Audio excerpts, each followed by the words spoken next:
चरक संहिता के अध्ययन हेतु आप सभी का स्वागत है। हम यहाँ चरक संहिता के सूत्र स्थान के 25वें अध्याय, जिसका नाम है यजपुरुषीय अध्याय, का अध्ययन कर रहे हैं। यह अन्नपान चतुष्क का पहला अध्याय है और इस चतुष्क के चारों ही अध्याय आहार के विषय में कहे गए हैं और जीवन के लिए अन्न की विशेषता विशेष रूप से बताई गई है। तो हमें इन अध्यायों को जानकारी लेने के लिए ज़रूर अध्ययन करना चाहिए। अब यजपुरुषीय अध्याय के अंतर्गत पहले पुरुष और फिर उससे होने वाले रोगों के कारण के विषय में बताया गया था और उसके पश्चात आहार के विषय में और विशेषता जीवन से संबंधित अन्य विषयों के भी जो श्रेष्ठ द्रव्य हैं उनको यहाँ पर कहा गया है और इन्हीं श्रेष्ठ द्रव्यों को अग्रही द्रव्य भी कहा गया है। यह संख्या में 157 बताए गए हैं और हमने पूर्व कक्षा में इनके विषय में जाना था और कुछ विषय रह गए थे। आज हम उन्हीं विषयों को जानते हैं और क्रम में आगे बढ़ते हुए सबसे पहले यहाँ पर गर्भ शल्य के विषय में कहा जा रहा है, यानी शल्यों में श्रेष्ठ गर्भ शल्य को कहा गया। अब प्रश्न ये उठता है कि शल्य क्या है। शल्य वह द्रव्य है जो हमारे शरीर में विजातीय द्रव्य बन जाता है, यानी इसे हम फॉरेन मैटर कहते हैं। मतलब ये कि यह शरीर में रहना नहीं चाहिए, तो यह किसी भी परिस्थिति या रोग के कारण उत्पन्न हो सकता है। जिस प्रकार अगर एक शरीर में कांटा लग जाए तो वह कांटा भी विजातीय द्रव्य ही होगा और उसे हम शल्य कह सकते हैं और जब तक उसे ना निकाला जाएगा तब तक शरीर में दुख होगा, तो उसकी चिकित्सा उसको निकालना ही है। इस तरह से शरीर में होने वाले सभी प्रकार के शल्यों में गर्भ शल्य को सर्वश्रेष्ठ कहा गया है। यानी किसी भी परिस्थिति में अगर गर्भ में कोई विकृति उत्पन्न हो गई है तो वह माँ और बच्चे दोनों के लिए हानिकारक होगी, तो उसकी अति शीघ्रता से चिकित्सा कर देनी चाहिए। इसलिए शल्यों में गर्भ शल्य को श्रेष्ठ कहा गया है। अब इसके पश्चात यहाँ पर अजीर्ण के विषय में कहा कि यह वमन करवाने वाले कर्मों में श्रेष्ठ है। तो इसका मतलब ये हुआ कि अगर किसी कारण से अजीर्ण हो गया है, अपचन हो गया है, तो उसकी चिकित्सा यही है कि उसे शीघ्रता से वमन करके उल्टी करके निकाल दिया जाए। तो इस प्रकार यह वमन करने वाले कर्मों में श्रेष्ठ है। और इसके पश्चात अब यहाँ पर मृदु औषधियों से उपचार करने योग्य रोगियों में सबसे प्रधान बालक को कहा गया है, यानी कि बच्चों में बिल्कुल मृदु औषधियों का प्रयोग किया जाना चाहिए। और अब वृद्धावस्था के बारे में ये कहा कि यह औषध के भरोसे जीवित रहने योग्य रोगियों में सर्वश्रेष्ठ है। तो यह चिकित्सक और वृद्ध व्यक्तियों को समझने के लिए आवश्यक है, यानी कि अगर वृद्धावस्था है और उसमें कोई रोग उत्पन्न हो गए हैं तो उन रोगों की पूरी तरह से चिकित्सा करना मुश्किल कार्य हो सकता है। तो इस तरह से यह चिकित्सक मान ले कि वृद्धावस्था में इस तरह से याप्य की स्थिति उत्पन्न हो जाती है, यानी कि अगर औषधि देते हुए भी व्यक्ति आयु को जी सकता है तो यह वो स्थिति है। तो उस स्थितियों में इसे श्रेष्ठ कहा गया है। और इसके पश्चात अब गर्भिणी स्त्री के विषय में कहा जा रहा है कि तीक्ष्ण औषध मैथुन और व्यायाम से बचने योग्य व्यक्तियों में सर्व प्रधान है। कहने का भाव ये हुआ कि गर्भिणी स्त्री के लिए इन चीज़ों का निषेध कहा गया है। वहाँ पर तीक्ष्ण औषधियों का भी प्रयोग नहीं करना होता है और उसे व्यायाम आदि भी नहीं करने होते हैं। तो यह उस तरह की स्थिति बताई गई है। अब इसके पश्चात मन की प्रसन्नता गर्भ धारण करने वाले उपायों में सर्वश्रेष्ठ कही गई है। तो यह पति पत्नी जो संतान की इच्छा चाहते हैं उनके लिए कहा गया कि प्रसन्न रहना ही यह सर्वश्रेष्ठ कर्म है, ऐसे पति पत्नी के लिए। और उसके पश्चात अब सन्निपातज रोग के बारे में कहा जा रहा है। सन्निपातज रोग जहाँ पर वात पित्त कफ तीनों ही प्रकोपित हैं, तो उसके विषय में कहा कि यह कष्ट के साथ चिकित्सा किए जाने वाले रोगों में सर्वोपरि है। यानी जिस प्रकार रोगों की चिकित्सा की जाती है उसमें अगर रोग सन्निपातज है तो उसकी चिकित्सा करना कठिनतम कार्य होगा, क्योंकि तीनों ही दोष आपस में विरुद्ध प्रकृति के होते हैं, तो उनकी चिकित्सा करना भी एक मुश्किल कार्य हो जाता है। तो ऐसा यहाँ पर कहा गया है। और इसके पश्चात अब आम के विषय में कहा जा रहा है। आम का मतलब है जब आहार के पाचन के बाद आहार रस दूषित होता है तो उसे आम रस कहा जाता है। और उसकी चिकित्सा ऐसा कहा कि यह विषम चिकित्सा है। विषम का चिकित्सा मतलब है कि वो भी चिकित्सा कठिन होती है, यानी उसको भी जिस तरह नियमित चिकित्सा है वो नहीं कर सकते, क्योंकि जो आम रस है वो अग्नि के मंद होने के कारण उत्पन्न होता है। और अगर अग्नि को प्रदीप्त करने के लिए द्रव्यों का प्रयोग किया जाए तो वह उष्णवीर्य होंगे। अब उष्णवीर्य द्रव्यों का अगर प्रयोग किया जाए तो इधर आम रस अधिक हो जाएगा, तो इस तरह यह विषम स्थिति उत्पन्न हो जाएगी। इसलिए आम दोष की चिकित्सा करना भी एक कठिन कार्य कहा गया है। अब इसके पश्चात ज्वर के विषय में कहा गया, यानी सभी रोगों में सबसे प्रधान ज्वर है। अब सबसे प्रधान रोग ज्वर क्यों कहा गया? क्योंकि जब भी हमारे शरीर में किसी तरह के कीटाणु उत्पन्न होते हैं, मतलब कि पैथोजेंस उत्पन्न हो गए, तो पैथोजेंस को ख़त्म करने के लिए हमारे शरीर का रोगनाशक क्षमता, यानी जो हमारी इम्यूनिटी है, वह इस तरह से कार्य करती है कि शरीर का तापमान बढ़ाकर उसको ख़त्म करने का प्रयास होता है। अब जब शरीर का तापमान बढ़ता है तो वही अवस्था को हम ज्वर कहते हैं। तो इस तरह से ज्वर व्यक्ति के लिए फ़ायदेमंद भी रहता है। तो ऐसा कहा कि रोगों में यह प्रधान है, यानी जब भी इस तरह की परिस्थिति उत्पन्न होगी तो हमारी इम्यूनिटी टेम्परेचर को राइज करेगी ही और ज्वर उत्पन्न होगा ही। तो इस दृष्टि से इसे प्रधान कहा गया है। अब कुष्ठ रोगों के विषय में कहा जा रहा है कि यह दीर्घ काल तक चलते रहने वाले रोगों में प्रमुख है। यानी स्किन डिजीजेस के बारे में ऐसा कहा कि यह जल्दी से ठीक नहीं होती हैं और समय के साथ साथ चलती रहती हैं।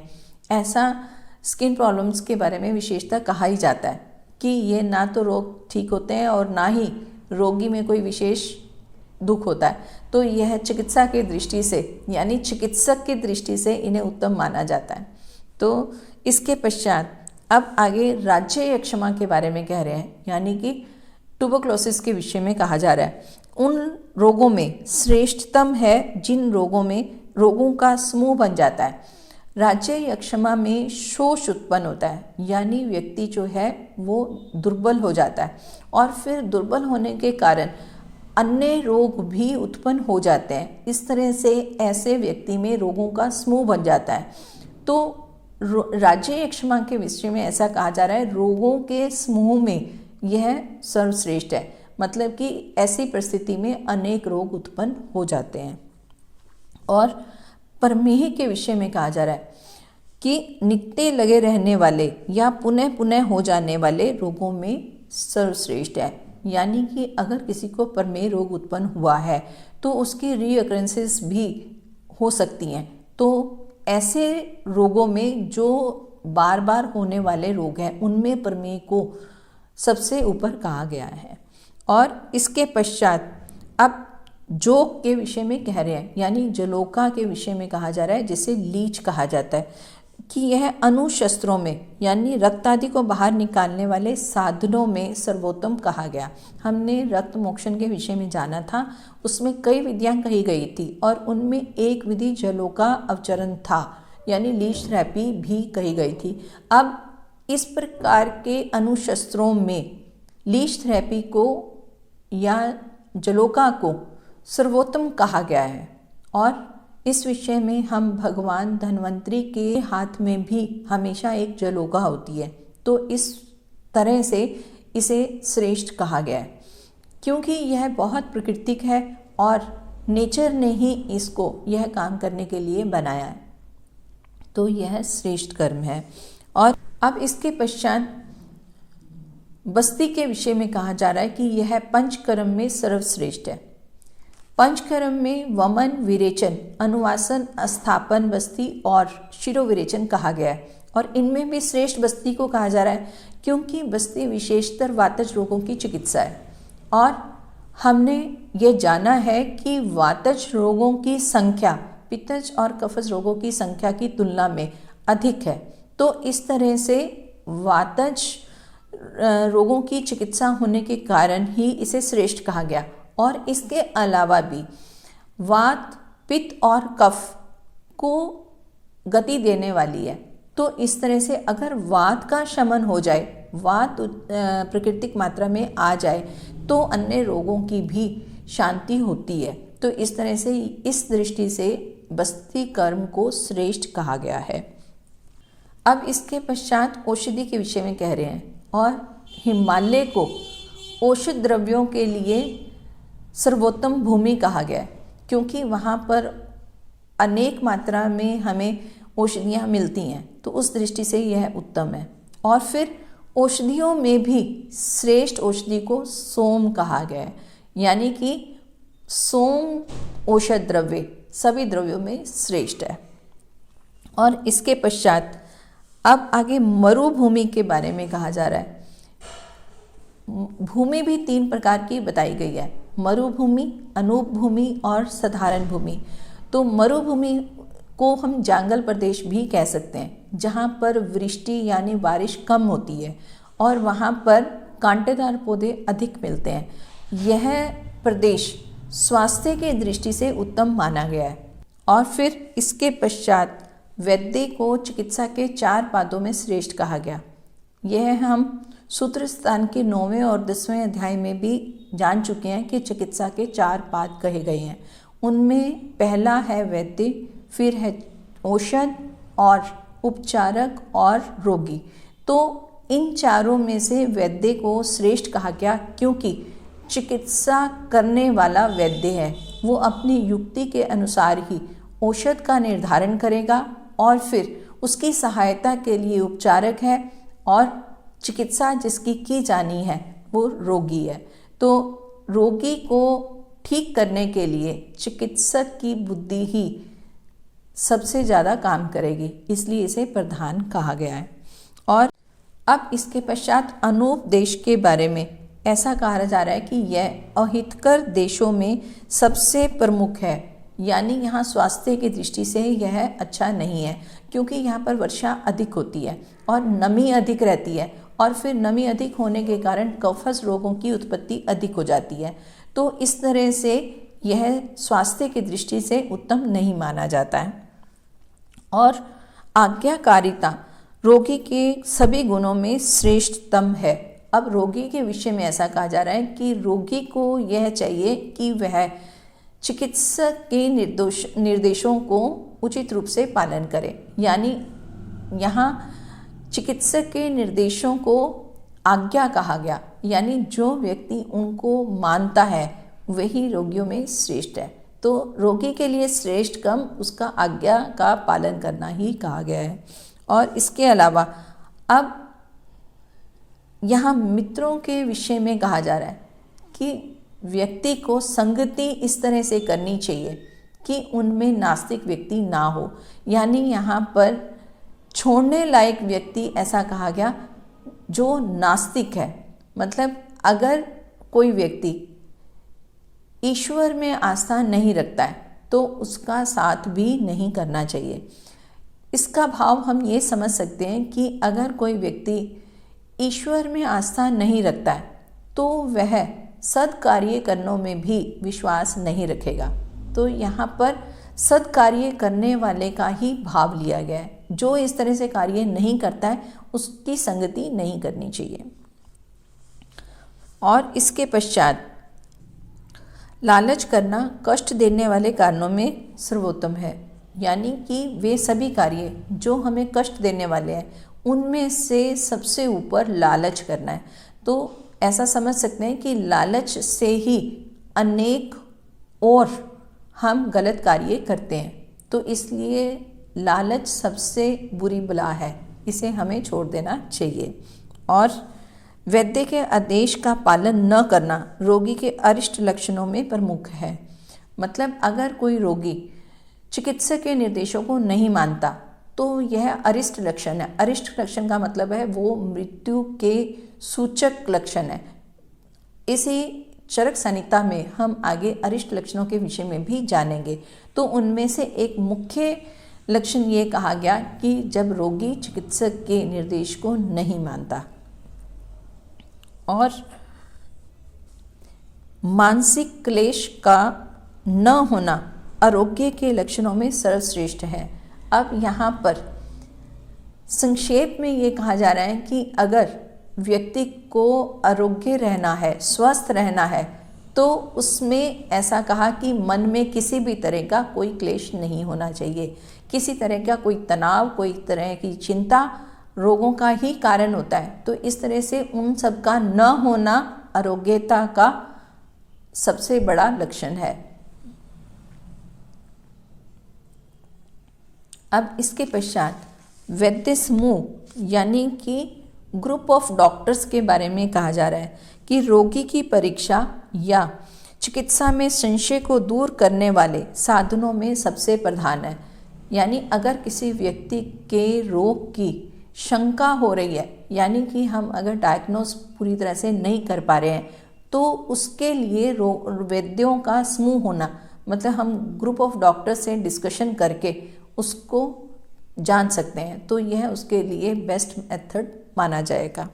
और के सभी गुणों में सर्वोपरि कहा गया है, यानी कि एक चिकित्सक के लिए सर्वश्रेष्ठ गुण है कि वो एकाग्र चित्त होकर चिकित्सा करे। और अब विज्ञान के विषय में कह रहे हैं कि औषध संबंधी ज्ञान में औषध द्रव्यों का द्रव्य गुण शास्त्र की दृष्टि से विशेष ज्ञान होना सर्व प्रमुख है। कहने का मतलब ये कि अगर औषध और औषध द्रव्यों के द्रव्य गुण कर्म जो भी उससे संबंधित जानकारी है उसको जानना ही विज्ञान है, तो यह चिकित्सा संबंधी आवश्यक भी है। तो इस तरह विज्ञान के विषय में कहा। और फिर शास्त्र ज्ञान पूर्वक तर्क बुद्धि किसी साध्य को सिद्ध करने वाले उपायों में सर्वश्रेष्ठ है। अब यहाँ पर विज्ञान के साथ साथ शास्त्र ज्ञान पूर्वक तर्क बुद्धि के बारे में भी कहा कि हम शास्त्रों को जान लेते हैं, ज्ञान को जान लेते हैं, लेकिन तर्क से उसको जानना भी आवश्यक है। तो यह भी सबसे ऊपर कहा गया है, मतलब श्रेष्ठ कहा गया है कि इसे जानना आवश्यक है। और अवसर के अनुसार कर्तव्य करना, यह काल ज्ञान के प्रयोजनों में सबसे प्रधान है। यानी काल के अनुसार ही कार्य करना यह अति आवश्यक कहा गया है। और फिर आगे अव्यवसाय मतलब काम न करना, तो उसमें ऐसा कहा कि काल को व्यर्थ करने वाले कारणों में प्रमुख है। मतलब अगर हमें समय को व्यर्थ करना है तो उसमें सबसे श्रेष्ठ कर्म है कि कोई काम ही ना किया जाए। तो ये कहने का भाव हुआ। अब इसके पश्चात दृष्ट कर्मता यानी स्वयं चिकित्सा कर्म करके देखना, मतलब कि किसी भी कर्म का प्रैक्टिकल नॉलेज लेना, यह संशय रहित कार्य करने वाले उपायों में सबसे प्रधान है। मतलब जो हम चिकित्सा के कर्म कर रहे हैं उनमें किसी भी तरह का संशय न रह जाए, तो इस तरह से खुद प्रैक्टिकल नॉलेज लेनी चाहिए, खुद वह काम करना चाहिए। तो इसे सर्वोत्तम कहा गया है। खुद से किया हुआ प्रैक्टिकल किसी भी शंका को दूर कर देता है, तो इसलिए इसे सर्वोत्तम कहा गया है। और असमर्थता मतलब कि हम अगर कोई कार्य नहीं कर सकते तो यह भय उत्पन्न करने वाले कारणों में प्रमुख है।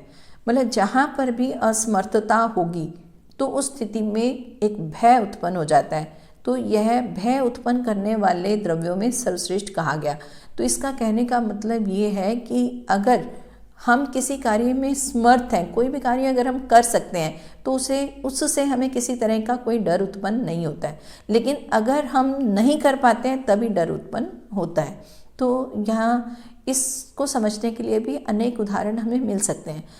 अगर विद्यार्थी को किसी परीक्षा में जाना है तो अगर वह उस परीक्षा को पास करने के लिए समर्थ है, मतलब उसके पास अगर पूरा ज्ञान है, तो वह किसी तरह का उसको डर नहीं होगा, वह बिना डर से ही परीक्षा में जाएगा। लेकिन इसके विपरीत की स्थिति हम सभी समझ सकते हैं। और इसके अलावा भी अगर हम कोई चिकित्सा करने वाले हैं और हम उस रोग के विषय में अच्छी से जानते हैं और हम कॉन्फिडेंट हैं, तो हमें किसी तरह का कोई डर नहीं होगा। लेकिन अगर हम उस रोग के विषय में नहीं जानते, तो हमें चिकित्सा करने में भी एक भय होगा। तो इस प्रकार भय उत्पन्न करने वालों में मुख्य कारण असमर्थता है। और इसके पश्चात अब तद्वित संभाषा के विषय में कहा जा रहा है कि विद्या को जानने वाले के साथ वार्तालाप करना बुद्धि बढ़ाने वाले उपायों में सबसे प्रधान उपाय है। हमने इसी अध्याय में ऐसा जाना कि हजारों वर्ष पूर्व भी चिकित्सा की दृष्टि से संभाषाएं की जाती थी और वहाँ पर वार्तालाप करके अनेक सिद्धांत बनाए जाते थे। यह इसलिए किया जाता था क्योंकि वहाँ पर समान बुद्धि वाले, यानी कि समान क्षेत्र से ऋषि एकत्रित होते थे। कहने का भाव ये कि उनका सबका विषय चिकित्सा ही रहता था। ऐसे में वार्तालाप करने के पश्चात वहाँ पर एक दूसरे के मत को जानने के पश्चात एक विशेष बुद्धि के द्वारा चिकित्सा का सिद्धांत बनाया जाता था। तो यहाँ पर भी ऐसा ही कहा जा रहा है कि बुद्धि को ज्ञान प्राप्ति के लिए संभाषा को श्रेष्ठ कहा गया है। तो यह आज के दिन भी उतना ही उचित है जितना कि हजारों साल पहले था। और इसके अलावा अब यहाँ पर आचार्य के विषय में कहा रहा है, यानी शिक्षक या गुरु के विषय में कहा जा रहा है कि यह शास्त्र ज्ञान कराने वाले कारणों में सबसे प्रमुख है। यानी जिस प्रकार का चिकित्सक होगा उसी से ही हमारी बुद्धि भी विकसित होगी। तो यहाँ उसे सर्वोत्तम कहा गया। और इसके पश्चात आयुर्वेद के विषय में ऐसा कहा जा रहा है कि यह अमृत है, अर्थात जीवनदायी तत्वों में सबसे प्रधान है। अब आयुर्वेद को तो आयु का ही ज्ञान कहा जाता है, यानी जिस शास्त्र के द्वारा आयु के हित और अहित और सुख दुख के विषय में ज्ञान हो, उसे आयुर्वेद कहा जाता है। तो इस दृष्टि से यह अमृत कहा गया है। और इसके पश्चात अब आगे सद्वचन के बारे में कहा जा रहा है, यानी हितकर उत्तम वाणी का कहना, सुनना और अनुसरण करना आचरण करने योग्य कर्मों में श्रेष्ठ है। यानी कि हमेशा ही सद्वचनों का प्रयोग करना चाहिए। और असद ग्रहण, असद ग्रहण का मतलब है असत्य को ग्रहण करना, झूठ को ग्रहण करना। और इस विषय में और कहा गया कि असज्जन, यानी कि जो व्यक्ति सज्जन नहीं है और कुसित कर्म करने वाले, यानी कि उचित कर्म नहीं करने वाले हैं, और आचार भ्रष्ट जनों के साथ रहना, यानी जो आचार संहिता को नहीं मानने वाले, ऐसे व्यक्तियों के अगर साथ रहा जाता है तो, और फिर उनकी बात को भी मान लेना। तो यहाँ पर विशेषता संगति के विषय में ही कहा गया है कि अगर उचित व्यक्तियों की संगति नहीं की जा रही है और फिर उनका कहना भी माना जा रहा है, तो यह सभी अहित कारणों में सबसे प्रधान है। यानी यह सबसे ज़्यादा नुकसान पहुंचाने वाले कारणों में एक कारण है। और इसके अलावा अब सर्व संन्यास के विषय में कहा जा रहा है। सर्व संन्यास यानी फल की आशंका न करते हुए कर्म करना और राग द्वेष आदि के बंधनों से मुक्त होना, यह समस्त सुखों से बढ़कर सुख है। पहले सबसे पहले दुख के विषय में कहा कि असत्य को धारण कर रहे हैं और उचित व्यक्तियों का अगर हमने साथ नहीं रखा तो वह दुख का मुख्य कारण माना जाएगा। और अब सुख का मुख्य कारण कहा कि कर्म किए जा और कर्म के फल की इच्छा ना कर। और यही हमारी गीता का भी उपदेश है कि अगर इन सब से ऊपर होकर केवल कर्म किए जा और वो भी उचित कर्म किए जा तो यह सभी सुखों का ही कारण बनेगा। तो कहने का मतलब ये है कि कर्म ही योग है और कर्म करते हुए फल की इच्छा नहीं करना, यही स्वास्थ्य के लिए श्रेष्ठ कहा गया है। अब इसी के साथ हमने 157 अग्रही द्रव्यों के विषय में जान लिया है और इस अध्याय का शेष भाग हम आने वाली कक्षा में जानेंगे। अब बारी है प्रश्न उत्तर की। पूर्व कक्षा में पूछा गया प्रश्न था कि राज्य यक्षमा के लिए श्रेष्ठ औषधि कौन सी बताई गई है। तो इसका उत्तर है कि अजा दुग्ध को राज्य यक्षमा की श्रेष्ठ औषधि बताई गई है और सही उत्तर जानने वाले आप सभी बधाई के पात्र हैं। और अब आज का प्रश्न, आयु को स्थिर करने वाले द्रव्यों में श्रेष्ठ द्रव्य कौन सा है? और आशा है कि आप इसका उत्तर जानते हैं और कमेंट बॉक्स में अवश्य लिखेंगे। इसी के साथ आप सभी को सादर नमस्ते।